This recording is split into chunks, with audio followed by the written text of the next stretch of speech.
Approximately 20 million people are currently infected with HPV. By age 50, at least 80% of women will have acquired HPV. About 6.2 million Americans get a new genital HPV infection every year. I spoke with a senior here at School Without Walls, Rebecca Jones, to see exactly what she knew about HPV. It affects me because if I did get the virus, it could possibly lead to cervical cancer, and I don't want that. When I asked if HPV was taught about at her school, here's what she had to say. Not necessarily. I feel like it's one of the newer viruses going around, and they don't really mention it as much as HIV or AIDS or other STDs that are out there. There are over 100 types of HPV, but there are 4 types that can cause genital warts or different kinds of cancers, in which people are not well informed about. My name is Deanna Bruce, and I'm the Director of Health and Wellness for DCPS, which includes immunizations as well as the school nurse program and our health and physical education program, our social workers, broad range of health and wellness programs that we provide to our schools. At least half of all women in the United States will contract HPV during their lifetime. However, the most important thing that you can do is go to the doctor every year. Go to your gynecologist every year. Make sure you're getting your checkups, because in addition to HPV, all sorts of other things can be discovered. But directly related to HPV, that Pap test is very important. I know lots of girls can be a little intimidated by the Pap test. You know, woof, that's a lot.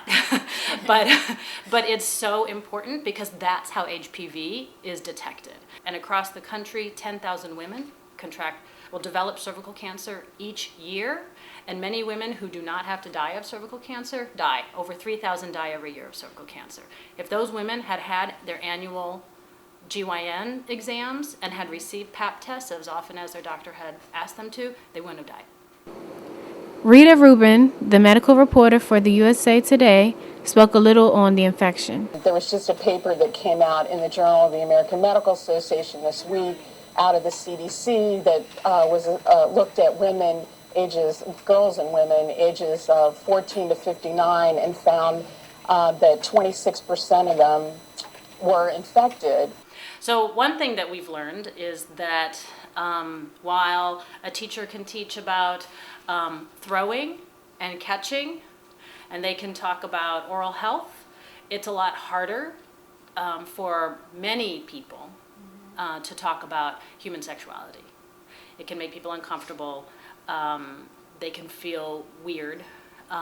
They may feel like they don't have all the information. They don't know how to teach it in an age-appropriate way. They have all of their adult sort of baggage that we carry around with us, and they don't know how to sort of leave that at the door and sort of give the students the information that they need and build their skills, refusal skills, smart decision-making skills, all the skills that young people need to be able to make smart choices about sexuality, now and for the rest of their lives. So what we've done a lot of professional development on is sort of sensitivity around the topic, getting more comfortable around the topic, doing some skill building with our teachers. Like, we actually teach our teachers how to teach their students how to put on condoms.